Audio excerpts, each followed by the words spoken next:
Welcome, തഹമനാണ്. Antibiotics video സീരീസിൽ ഈ video amoxicillin and clavulanic acid. So ഇതിനെ പറ്റിയാണ് നമ്മൾ പറയുന്നത്. ഓഗ്മെന്റിൻ എന്ന പേരിൽ ലഭ്യമാണ്. Amoclan, Moxclav, Clavamox, Mox CV, mega CV. CV ഒക്കെ ഇതാണ് ക്ലാവലാനിക് ആസിഡ്. സോ ഇങ്ങനെ നൂറുകണക്കിന് ബ്രാൻഡിൽ കിട്ടുന്ന ലഭ്യമായിട്ടുള്ള ഒരു ഫേമസ് കോമ്പിനേഷൻ മരുന്നാണ്, ആന്റിബയോട്ടിക് മരുന്നാണ് amoxicillin and clavulanic acid. So ഈ വീഡിയോ ഞാൻ പ്യൂർലി അക്കാഡമിക്കലല്ല, ടീച്ചിങ് മോഡിലല്ല, കുറെയെങ്കിലും പേഷ്യന്റ് ഓറിയന്റഡ് ആയിട്ട് പറയണം എന്നാവശ്യപ്പെട്ടുകൊണ്ട് ഞാൻ ഉണ്ടാക്കിയിടുന്ന വീഡിയോ ആണ്. സോ അപ്പോൾ ഇതിൽ രണ്ട് മരുന്നുണ്ട്. ഒന്ന് അമോക്സിസിലിൻ എന്ന് പറയുന്ന മരുന്നാണ്. അമോക്സിലിൻ നമുക്കറിയാം പെൻസിലിൻ ആണ്, അല്ലെങ്കിൽ കൃത്യമായിട്ട് പറഞ്ഞാൽ സെമി സിന്തറ്റിക് പെൻസിലിനിൽ വരും. അത് കുറച്ചും കൂടി പറഞ്ഞു കഴിഞ്ഞാൽ അമിനോ പെൻസിലിൻ ആണ്. എക്സ്റ്റൻഡഡ് സ്പെക്ട്രം പെൻസിലിലെ അമിനോ പെൻസിലിൻസ് വിഭാഗം വരുന്ന മരുന്നാണ് ദിസ് അമോക്സിലിൻ. ഈ ഗ്രൂപ്പിൽ വരുന്ന വേറൊരെണ്ണമുണ്ട്, ആംബിസിലിൻ. അതിനെ കുറിച്ചിട്ടല്ല നമ്മൾ പറയാം, അമോക്സിസിലിനെ കുറിച്ചിട്ട്. ആൻഡ് രണ്ടാമത്തെ മരുന്ന് ക്ലാവലാനിക് ആസിഡ് എന്ന് പറയുന്ന മരുന്നാണ്. ഇത് നമ്മുടെ പ്രധാന മരുന്ന് അമോക്സിലിൻ ആണ്. ഈ മരുന്നിനെ സംരക്ഷിക്കാൻ അല്ലെങ്കിൽ ബാക്ടീരിയകൾ മൂലം നശിച്ചു പോകുന്നത് തടയാൻ വേണ്ടിയിട്ട് കൊടുക്കുന്ന മരുന്ന്. അപ്പോൾ ഈ മരുന്ന് കൊടുത്തു കഴിഞ്ഞാൽ ഈ മരുന്നിന് നശിക്കൽ കുറയും. അതാണ് അതിന്റെ. And this is a beta lactamases inhibitor വിഭാഗത്തിൽ വരുന്നതാണ്. ഇതാണ് കൃത്യമായിട്ട് ഇതിന്റെ ഒരു ഡെസിഗ്നേഷൻ. ആൻഡ് ഈ ക്ലാവലാനിക് ആസിഡ് എന്ന് പറയുന്ന മരുന്ന് നമ്മൾ കണ്ടുപിടിച്ചത് സ്ട്രെപ്റ്റോമൈസസ് ക്ലാവിജറസ് എന്ന് പറയുന്ന ഒരു ബാക്ടീരിയയുടെ പ്രവൃത്തി മൂലമാണ്. ഈ ബാക്ടീരിയ എന്താ ചെയ്യാന്ന് വെച്ച് കഴിഞ്ഞാൽ അവ മറ്റു സംഭവങ്ങളിൽ നിന്ന് രക്ഷപ്പെടാനായിട്ട് സെഫോമൈസിൻ എന്ന് പറയുന്ന സാധനം ഉണ്ടാകും. സെഫോമൈസിൻ C ഉണ്ടാകും. അതിനൊപ്പം ക്ലാവലാനിക് ആസിഡും കൂടി ഉണ്ടാകും. സോ അപ്പോൾ ഇത് നമ്മൾ ക്ലാവലാനിക് ആസിഡ് എന്തിനാണ് ഇതുണ്ടാക്കുന്നത് നോക്കിയപ്പോൾ ഉണ്ടാക്കിയ സെഫോമൈസിനെ സംരക്ഷിക്കാനാണ്. സെഫോമൈസിൻ C സംരക്ഷിക്കാനാണെന്ന് മനസ്സിലായപ്പോഴാണ് നമ്മൾ ഈ സൂത്രം, നമ്മൾ ഈ ടെക്നിക് രോഗമുണ്ടാക്കുന്ന ബാക്ടീരിയകൾക്കെതിരെ നമ്മൾ എടുത്ത് പ്രയോഗിക്കും. സോ അങ്ങനെയാണ് നമ്മൾ ക്ലാവലാനിക് ആസിഡ് ഇതിന്റെ കൂടെ ചേർക്കുക. സാധാരണ ഇപ്പോൾ ഇതൊരു 500 മില്ലിഗ്രാം ആണെങ്കിൽ ഇതൊരു 125 മില്ലിഗ്രാം ചേർക്കും. അപ്പോൾ അങ്ങനെയാണ് 625 മില്ലിഗ്രാം, അങ്ങനെയൊക്കെ ആ കണക്ക് വരുന്നത് എങ്ങനെയാണ്. സോ അപ്പോൾ അതാണ് അമോക്സിലിൻ ആൻഡ് ക്ലാവലാനിക് ആസിഡ്. ഇതിന്റെ മെക്കാനിസം കുറച്ചും കൂടി ഒന്ന് ഡീറ്റെയിൽ ആയിട്ട് പറഞ്ഞു കഴിഞ്ഞാൽ, നമ്മൾ അമോക്സിലിൻ ഇസ് എ പെൻസിലിൻ ആണ്. നമുക്കറിയാം പെൻസിലിൻ എന്ന് പറയുമ്പോൾ അതൊരു ബീറ്റാ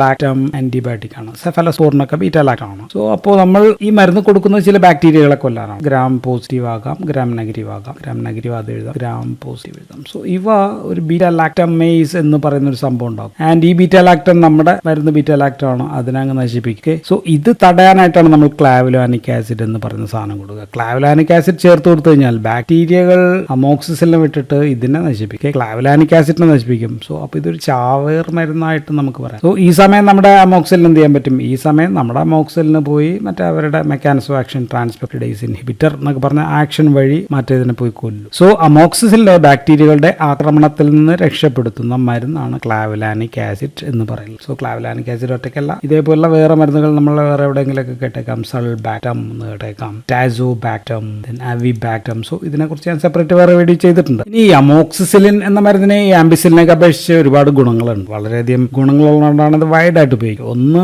ഗ്യാസ്ട്രിക് ആസിഡ് റെസിസ്റ്റന്റ് ആണ്. എന്ന് വെച്ചാൽ നമ്മുടെ സ്റ്റൊമക്കിലുള്ള ആസിഡിന് ഇതിനൊന്നും ചെയ്യാൻ പറ്റില്ല. ദെൻ പെനിസിലിനേസ് എന്ന് പറയുന്ന സംഭവങ്ങൾ ഉണ്ടാക്കുന്ന ബാക്ടീരിയക്കെതിരെയും റെസിസ്റ്റന്റ്. സോ അപ്പോൾ നമുക്ക് ഗുണം എന്താണെന്ന് വെച്ചാൽ ഓറലായിട്ട് കൊടുക്കാം, ഗുളിക, സസ്പെൻഷൻ, സിറപ്പ് അങ്ങനെയൊക്കെ കൊടുക്കാം. ഇഞ്ചക്ഷൻ ആയിട്ടും നമുക്ക് ലഭ്യമാണ്. ആൻഡ് ഇവയ്ക്ക് ദഹനേന്ദ്രിയ സംബന്ധമായിട്ടുള്ള GIT അങ്ങനെയുള്ള പ്രശ്നങ്ങൾ ആംബിസിലിനൊക്കെ അപേക്ഷിച്ച് വളരെയധികം കുറവാണ്. വയറിളക്കം, എൻട്രോഹെപ്പാറ്റിക് റീസൈക്ലിംഗ് ഒക്കെ വളരെ കുറവായതുകൊണ്ട് ഈ ഇൻറ്റസ്റ്റൈനിൽ നമുക്ക് ആവശ്യമുള്ള നല്ല ബാക്ടീരിയയൊക്കെ കൊല്ലുന്ന പ്രശ്നങ്ങൾ, അതുമൂലമുള്ള വയറിളക്കം അങ്ങനെയുള്ള പ്രശ്നങ്ങളും വളരെയധികം കുറവാണ്. ആൻഡ് ഈ അമോക്സിലിൻ നമുക്ക് വെറും വയറ്റിലൊന്നും കൊടുക്കണ്ട. ആംബിസിലിനാണെങ്കിൽ വെറും വയറ്റിൽ കൊടുക്കണം. ഇത് അങ്ങനെയൊന്നും ആവശ്യമില്ല. ഇത് ഭക്ഷണത്തോടൊപ്പം നമുക്ക് കൊടുക്കാം. നന്നായി വലിയ പ്രശ്നങ്ങളൊന്നും ഇല്ലാതെ ആഗിരണം ചെയ്തോളൂ. അപ്പോൾ അതുകൊണ്ട് ഇൻറ്റസ്റ്റൈനൽ ഫ്രണ്ട്ലി ആണ് ഈ അമോക്സിസിലിൻ എന്ന് പറയുന്ന മറ്റ് നേരത്തേക്കുള്ള പെൻസിലിനൊക്കെ അപേക്ഷിച്ചിട്ട് ഇൻറ്റസ്റ്റൈനൽ ഫ്രണ്ട്ലി സാധനമാണ് സംഭവം. ഓക്കെ, അല്പം കയ്പുണ്ടാവും. ഇപ്പോൾ ഓറൽ സസ്പെൻഷനൊക്കെ ആണെങ്കിൽ കയ്പുണ്ടാകും, അതുമൂലമുള്ള ചില പ്രശ്നങ്ങളൊക്കെ ഉണ്ടായേക്കാം. സോ അപ്പോൾ നമുക്ക് amoxicillin and CV or clavulanic acid ഇവിടെയൊക്കെ എങ്ങനെയൊക്കെ ഉപയോഗിക്കാം എന്ന് പറഞ്ഞു കഴിഞ്ഞാൽ, നമ്മൾ പറഞ്ഞുകൊണ്ടിരിക്കുന്നത് ആന്റിബയോട്ടിക് എന്ന് പറയുമ്പോൾ തന്നെ ബാക്ടീരിയൽ ഇൻഫെക്ഷൻസിനാണ് നമ്മൾ ഉപയോഗിക്കുക. ഇത് വൈറൽ ഇൻഫെക്ഷനോ ഫംഗൽ ഇൻഫെക്ഷനോ ഒന്നും പറ്റില്ല. Only against gram positive and gram negative bacteria, അതിനെതിരെയാണ് നമ്മൾ കൊടുക്കുക. പ്രത്യേകിച്ച് ബീറ്റാ ലാക്ടമേസ് കൂടി ഉണ്ടെങ്കിൽ, ബീറ്റാ ലാക്ടമേസസ് എന്ന് പറയുന്ന സംഭവങ്ങൾ ഉണ്ടാക്കുന്നത് അത് കൂടുതലായിട്ട് ഗ്രാം നെഗറ്റീവ് ഉണ്ടാക്കുന്നത്, ചില ഗ്രാം പോസിറ്റീവ് അത് ഉണ്ടാക്കാം. So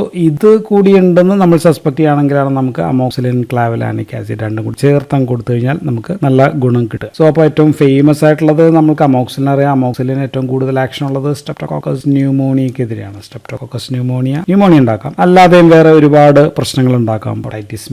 otitis media. So streptococcus pneumonia മൂലമുള്ള ന്യൂമോണിയ ആൻഡ് ഓട്ടൈറ്റിസ് മീഡിയ, ഇതിൽ രണ്ടിലുമാണ് അമോക്സിലിൻ നമ്മൾ ഡ്രഗ് ഓഫ് ചോയ്സ് ആയിട്ട് 3 നേരം കൊടുക്കുക. ഇവിടെ നമുക്ക് 3 നേരം ഹൈ ഡോസിൽ നമുക്ക് കൊടുക്കാം. ദിവസങ്ങൾ ചിലപ്പോൾ കുറച്ച് കൂടുതലും ആയിരിക്കാം. ബിക്കോസ് സീരിയസ് ഇൻഫെക്ഷൻ ആണ് ഓട്ടൈറ്റിസ് മീഡിയ. കുട്ടികളിലാണ് ഏറ്റവും അധികം ഉണ്ടാകുക. ഉണ്ടാകുക. സോ അങ്ങനെയൊക്കെയുള്ള ഇൻഫെക്ഷന് 3 നേരം കൊടുക്കുക. അല്ലാത്ത സമയങ്ങളിലാണെങ്കിൽ നമുക്ക് 625, മുതിർന്ന ആൾക്കാരിലാണെങ്കിൽ 625 മില്ലിഗ്രാം 2 നേരം രാവിലെയും രാത്രിയും ഒരു 12 മണിക്കൂർ ഇടവിട്ട് 8 മണിക്കും രാത്രി 8 മണിക്ക് കഴിച്ചാൽ മതി. ഇതാകുമ്പോൾ നമുക്ക് 8 മണിക്കൂർ ഇടവിട്ട് നമുക്ക് കഴിക്കണം 3 നേരം എന്ന് പറയുമ്പോൾ. സോ റെസ്പിറേറ്ററി ട്രാക്ക് ഇൻഫെക്ഷൻസ് എന്ന് പറഞ്ഞു കഴിഞ്ഞാൽ ഇപ്പോൾ ഉദാഹരണത്തിന് ഫാരിഞ്ചൈറ്റിസ്, ടോൺസിലൈറ്റിസ്, ബ്രോങ്കൈറ്റിസ്, സോ ഇങ്ങനെയൊക്കെയുള്ള അപ്പർ റെസ്പിറേറ്ററി ട്രാക്ക് ഇൻഫെക്ഷൻ ഒക്കെ ഇത് നമ്പർ 1 ആയിട്ട് നമുക്ക് കൊടുക്കാം. ദെൻ മറ്റ് ഇൻഫെക്ഷൻസ് ഏതൊക്കെയാണ്? യൂറിനറി ട്രാക്ക് ഇൻഫെക്ഷൻസ്, മൂത്രാശയ സംബന്ധമായിട്ടുള്ള മൂത്രനാളികളൊക്കെ സംബന്ധിച്ചുള്ള ഇൻഫെക്ഷൻസ് നമുക്ക് കൊടുക്കാം. ദെൻ മോണപഴുപ്പിൽ നമുക്ക് മെട്രോണിഡസോളോ അതിന്റെ കൊപ്പമൊക്കെ ആണെങ്കിൽ നമുക്ക് ഇത് കൊടുക്കാം, അല്ലെങ്കിൽ മറ്റു മരുന്നുകൾക്കൊപ്പം നമുക്ക് കൊടുക്കാം. ദെൻ മറ്റ് വിവിധ തരം ഇൻഫെക്ഷൻ ഒക്കെ ഇത് പ്രയോജനപ്പെടും. So skin, soft tissue infections, intraabdominal infections, gynaecological infections, ഒരുപാട് ഇൻഫെക്ഷൻസിൽ നമുക്ക് ഈ സംഭവം നമുക്ക് യൂസ് ചെയ്യാൻ പറ്റും. ദെൻ പിന്നെ ഒരു യൂസ് ആണ് അൾസർ. അല്ല, അൾസറിനകത്ത് എച്ച് പൈലോറിക്കെതിരെ കിറ്റാണ്. അൾസർ കിറ്റിനകത്ത് ചിലപ്പോൾ അമോക്സിലിൻ നമുക്ക് കാണാം, വേറെയും ആന്റിബയോട്ടിക് കാണാം. ആൻഡ് ഇതിന്റെ ഒപ്പം പ്രോട്ടോൺ പമ്പ് ഇൻഹിബിറ്റർ, ഒമിപ്രസോൾ പോലെയുള്ള മരുന്നുകൾ നമ്മൾ കഴിക്കേണ്ടി വരും. മെട്രോണിഡസോൾ, ടെട്രാസൈക്ലിൻ, ക്ലാരിത്രോമൈസിൻ, അങ്ങനെയൊക്കെയുള്ള സംഭവങ്ങളൊക്കെ ചേർന്നിട്ടുള്ള മരുന്നാണ് H pylori kit. So H പൈലോറിക്കെതിരെ നമ്മൾ ഉപയോഗിക്കുന്നുണ്ട്. സോ ഇതൊക്കെയാണ് ഇതിന്റെ uses. So basically bacterial infections, അതിനാണ് നമ്മൾ ഇത് പ്രധാനമായിട്ട് ഉപയോഗിക്കുക. ആശുപത്രിയിൽ സെൻസിറ്റീവ് ആയിട്ടുള്ള മറ്റ് കേസുകൾക്കൊക്കെ നമ്മൾ കൊടുക്കും, ഇഞ്ചക്ഷൻ ആയിട്ട് നമ്മൾ കൊടുക്കും. ഈ ബീറ്റാ ലാക്ടമേസസ് ഉണ്ടാക്കുന്ന ഓർഗാനിസംസ് നമ്മൾ പറഞ്ഞു ഗ്രാം നെഗറ്റീവ് ആണ് അത് ഉണ്ടാക്കുന്നത്, ഗ്രാം പോസിറ്റീവും ചിലപ്പോൾ ഉണ്ടാക്കിയേക്കാം. അപ്പോൾ ഓർഗാനിസത്തിന്റെ പേരൊന്ന് ജസ്റ്റ് പറഞ്ഞേക്കാം. ഈ കോളായി ഉണ്ടാക്കും, ക്ലെപ്സില്ല ന്യൂമോണിയ അവയ്ക്ക് ഉണ്ടാക്കാം, സ്യൂഡോമോണാസ് ഒറിജിനോസ് ഉണ്ടാക്കും, എച്ച് ഇൻഫ്ലുവൻസ അവയ്ക്ക് ഉണ്ടാക്കാം, നിസീറിയക്ക് ഉണ്ടാക്കാം. ദെൻ മൊറാക്സെല്ല കാറ്ററാലിസ് എന്ന് പറഞ്ഞ സംഭവങ്ങൾ. ദെൻ എൻറ്ററോബാക്ടർക്ക് ഉണ്ടാക്കാം. ദെൻ പ്രോട്ടിയസ് മിറാബിലിസ് പോലെയുള്ളവർക്ക് ഉണ്ടാക്കാം, സെറാഷ്യ. സോ ഇങ്ങനെയൊക്കെയുള്ള പല ഓർഗാനിസവും എന്തുണ്ടാക്കുന്നതാണ്, ഈ ബീറ്റാ ലാക്ടമേസസ് ഉണ്ടാക്കുന്നതാണ്. സോ അപ്പോൾ അവയെ തടയാൻ വേണ്ടി നമുക്ക് അമോക്സിലിൻ മാത്രം കൊടുത്തിട്ട് കാര്യമില്ല, അമോക്സിലിൻ, ക്ലാവിലോണിക് ആസിഡ് കൊടുത്തു കഴിഞ്ഞാൽ ഫലം കൂടുതലായിരിക്കും. ആൻഡ് നമ്മൾ ഡോസ് ഓൾമോസ്റ്റ് പറഞ്ഞു, മുതിർന്നവരിലാണെങ്കിൽ 625 മില്ലിഗ്രാം 2 നേരമാണ് BD എന്നാണ് നമ്മൾ പറയാം, 2 നേരമാണ് കൊടുക്കുക. 3 നേരമായിട്ടും കൊടുക്കേണ്ടി വരും ചിലപ്പോൾ. സാധാരണ 1 ഗ്രാം വീതം 2 നേരം കൊടുക്കുന്ന കേസ് ഉണ്ട്. ഇഞ്ചക്ഷനായിട്ട് 1 ഗ്രാം 2 നേരമൊക്കെ ആയിരിക്കും കൊടുക്കുക. ദെൻ കുട്ടികളിലാണെങ്കിൽ 457 കിട്ടും. ദെൻ 375 മില്ലിഗ്രാം 3 നേരം വെച്ച് കൊടുത്താൽ ഓക്കെ. ഇതാണെങ്കിൽ 2 നേരം കൊടുക്കുക. സോ ഇങ്ങനെയൊക്കെ പല രീതിയിൽ തൂക്കത്തിനനുസരിച്ചും ഇൻഫെക്ഷനൊക്കെ അനുസരിച്ചായിരിക്കും ഇതിന്റെ ഡോസ് എന്ന് പറയുന്നത്. ആൻഡ് ഇഞ്ചക്ഷൻ നമ്മൾ പറഞ്ഞു 1 ഗ്രാമിന്റെ ആണ്, അപ്പോൾ 2 നേരം മതിയാകും. ദെൻ ഇത് തുള്ളിമരുന്നായിട്ടുണ്ട്, ഡ്രോപ്സ് ഉണ്ട്, സസ്പെൻഷൻ, അങ്ങനെയൊക്കെയുള്ള സംഭവങ്ങളായിട്ട് കിട്ടും. ഇപ്പോൾ സസ്പെൻഷനൊക്കെ ആണെങ്കിൽ നമ്മൾ ഇതിന്റെ കൂടെ തന്നെ വാട്ടർ ഫോർ ഡിസൊല്യൂഷൻ നമുക്ക് അതിന്റെ കൂടെ കിട്ടും. അപ്പോൾ അതിന്റെ ഒരു കാര്യം ശ്രദ്ധിക്കേണ്ട, അതിന്റെ എക്സ്പയറി ഡേറ്റും മരുന്നിന്റെ എക്സ്പയറി ഡേറ്റും വ്യത്യാസം ഉണ്ടാകും എന്നുള്ളതാണ്. ഇല്ലെങ്കിൽ നമ്മൾ വെള്ളം തിളപ്പിക്കുക, ആറ്റിന് ശേഷം ഇത് മരുന്നിനകത്തേക്ക് ചേർത്താൽ കൃത്യം എമൗണ്ട് വരെ കേൾക്കുക. ദെൻ എപ്പോൾ കഴിച്ചാലും പക്ഷെ നന്നായിട്ട് കുലുക്കിയിട്ട് വേണം കഴിക്കാൻ എന്നുള്ളതാണ്. ഞാൻ കുടിച്ചുകൊണ്ടിരിക്കുന്ന മരുന്ന് ഫ്രിഡ്ജിൽ വെക്കണമെന്ന് നിർബന്ധമൊന്നുമില്ല. ഫ്രിഡ്ജിൽ വെച്ചാൽ കുഴപ്പമില്ല. ഫ്രിഡ്ജിൽ വെച്ച് കഴിഞ്ഞാൽ എടുക്കുമ്പോൾ അത് നോർമൽ റൂം ടെമ്പറേച്ചറിലാക്കിയിട്ട് വേണം കഴിക്കാൻ എന്നുള്ളതാണ്. ഓക്കെ, ജ്യൂസ് അതിനകത്ത് കലക്കി കുടിക്കാമോ എന്ന് വെച്ചാൽ ഓക്കെ, ജ്യൂസിനകത്തോ പാലിനകത്തോ ഒക്കെ വേണമെങ്കിൽ കലക്കി കുടിക്കാം. പക്ഷേ ജ്യൂസിനകത്തൊക്കെ കലക്കി വെക്കാൻ പറ്റില്ല മാത്രമേ ഉള്ളൂ. കലക്കി വെച്ച സാധനം എടുക്കുക, ജ്യൂസിനകത്തൊക്കെ ഒഴിക്കുക, എന്നിട്ട് കുടിക്കുക. ഓക്കെ, സൂക്ഷിച്ച് വെച്ചിട്ട് അത് എടുക്കാനായിട്ട് പറ്റില്ല. മാത്രമല്ല ഒരു കുപ്പി കലക്കി വെച്ച് കഴിഞ്ഞാൽ 5 ദിവസമാണ് ആ കുപ്പിയിലെ ഡോസ് ഉണ്ടാവുക. 5 ദിവസത്തിനും കഴിക്കുക, അല്ലെങ്കിൽ പരമാവധി 7 ദിവസത്തിനൊക്കെ കഴിച്ച് തീർക്കുക. അത് പിന്നീട് ഉപയോഗിക്കാൻ പറ്റില്ല എന്നുള്ളത്. ആൻഡ് ഈ മരുന്ന് ഗർഭിണികളിൽ സേഫ് ആണെന്ന് വെച്ച് കഴിഞ്ഞാൽ നമുക്കറിയാം, പെൻസിലിൻസ് എല്ലാം തന്നെ ഗർഭിണികളിൽ സേഫ് ആണ്. പെൻസിലും സെഫാലോസ്പോറിനും എല്ലാം സേഫ് ആണ്. അപ്പോൾ അതുകൊണ്ട് ആ പ്രശ്നങ്ങൾ കുറവാണ്. ദെൻ മുലയൂട്ടുന്നവരിൽ കൊടുക്കാമോ? യെസ്, ഓക്കെ, കുഴപ്പമൊന്നുമില്ല. മുലപ്പാലിലൂടെ കുറച്ച് കടന്നേക്കാം, പക്ഷേ പ്ലാസന്റ് ഇപ്പോൾ ഗർഭിണികളിൽ തന്നെ പ്ലാസന്റയിലും കടക്കാം, പക്ഷേ അതൊന്നും പ്രശ്നങ്ങളൊന്നും ഉണ്ടാക്കുന്നതല്ല. സോ മുലയൂട്ടിലൊന്നും മാറ്റി വെക്കേണ്ട ആവശ്യവും ഇല്ല. സോ അങ്ങനെയുള്ള കാര്യത്തിലൊക്കെ പെൻസിലിൻസ് നമുക്കറിയാം വളരെ സേഫ് ആയിട്ടുള്ള മരുന്നാണ്. പിന്നെ ഈ മരുന്നിന്റെ ദോഷഫലങ്ങൾ, അഡ്വേഴ്സ് എഫക്ട് പറഞ്ഞു കഴിഞ്ഞാൽ ഇതൊരു പെൻസിലിനാണ്. അപ്പോൾ പെൻസിലിൻ ഗ്രൂപ്പ് നമുക്കറിയാം സാധാരണ വലിയ പ്രശ്നങ്ങളൊന്നും ഇല്ലാത്ത മരുന്നുകളാണ്. അലർജി ഉള്ള ആൾക്കാരിൽ പെൻസിലിൻ പ്രശ്നമാണ്, പക്ഷെ അലർജി ഇല്ലാത്ത സാധാരണക്കാരിൽ കാര്യമായ പ്രശ്നമില്ല. അതിൽ തന്നെ അമോക്സിലിൻ നമ്മൾ പറഞ്ഞു ഗ്യാസ്ട്രിക് GI ഫ്രണ്ട്ലി മരുന്ന് കൂടിയാണ്. എങ്കിലും ഉണ്ടാക്കാവുന്നതാണ് ഡയറിയ, വയറിളക്കം. അതാണ് ഒരു 100-ൽ 10 പേരിലൊക്കെ ചിലപ്പോൾ ഉണ്ടായേക്കാവുന്ന ഒരു സംഭവം. സെൽഫ് ലിമിറ്റിംഗ് ആണ് മിക്കവാറും കേസ്. വെള്ളം ആവശ്യത്തിന് കുടിക്കുക, നിർജ്ജലീകരണം ഒഴിവാക്കാൻ, തിളപ്പിച്ചാറിയ വെള്ളം കുടിച്ചാൽ പ്രശ്നങ്ങൾ കുറയും.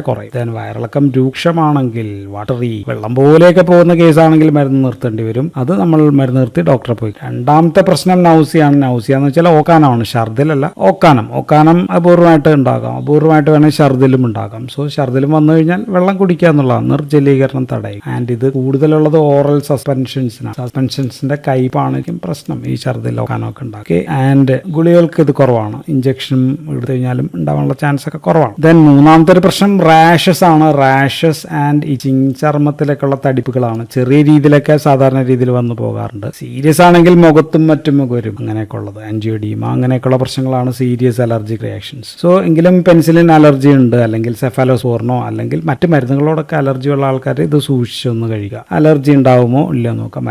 അലർജി ഉണ്ടായി കഴിഞ്ഞാൽ മരുന്നൊന്ന് നിർത്തി നോക്കുക. ഒരു ഡോസ് ഒന്ന് ഒഴിവാക്കിയിട്ട് നോക്കി കഴിഞ്ഞിട്ട് വീണ്ടും ഒന്ന് കഴിച്ചു നോക്കുക. അപ്പോൾ വീണ്ടും ഇതേ പ്രശ്നം മരുന്നുകൊണ്ടാണ് നമുക്ക് ഉറപ്പിച്ചു കഴിഞ്ഞാൽ പിന്നെ മരുന്ന് നിർത്താം. ഇല്ലെങ്കിൽ അത് സ്വാഭാവികമായിട്ടും. ഇനി തുടർച്ചയായിട്ട് ദിവസങ്ങളോളം കഴിച്ചാൽ വായിൽ കുരുക്കൾ, അതൊക്കെ ഇഞ്ചക്ഷനൊക്കെ ആയിട്ട് ദിവസങ്ങളോളം എടുക്കുന്ന ആൾക്കാരിലാണ്. കാൻഡിഡിയാസിസ്, ഫംഗൽ ഇൻഫെക്ഷൻസ് ഒക്കെ വായിൽ വരാം. ഇഞ്ചക്ഷൻസ് ഒക്കെ ഉപയോഗിക്കുന്ന ആൾക്കാരിൽ ഇങ്ങനെയൊക്കെ സംഭവിക്കും. വായന രുചിയില്ലായ്മ, വിശപ്പില്ലായ്മ, അങ്ങനെയൊക്കെ പ്രശ്നം. സാധാരണ 5 ദിവസം 6 ദിവസം ഒക്കെ കഴിക്കുന്ന ആൾക്കാരിൽ 10 ദിവസം വരെയൊക്കെ ഇങ്ങനെ ഓറലായിട്ട് രാവിലെയും രാത്രി കഴിക്കുന്ന ആൾക്കാരിലൊന്നും ഈ പ്രശ്നങ്ങൾ ഇല്ല. ഓക്കെ. ദെൻ നാക്ക് കറുക്കലൊക്കെ ഉണ്ട്, പക്ഷെ അതൊന്നും വലിയൊരു സിവിയർ ആയിട്ടുള്ള പ്രശ്നമൊന്നുമല്ല. ദെൻ ക്ഷീണം, തളർച്ച അങ്ങനെയൊക്കെയുള്ള ഉണ്ടാകുന്നത് ഒന്നാമത് രോഗിക്ക് ബാക്ടീരിയ ഇൻഫെക്ഷൻ ഒക്കെ ഉണ്ടാകുമ്പോൾ ഇത് തന്നെ കൂടുതലായിരിക്കും. ദെൻ തലവേദന ഇങ്ങനെയൊക്കെയുള്ള പ്രശ്നങ്ങൾ ചിലപ്പോൾ കണ്ടേക്കാം. എന്നാലും നമുക്ക് ഗുരുതരമായിട്ടുള്ള പ്രശ്നം പറയാവുന്നത് അലർജിയാണ്.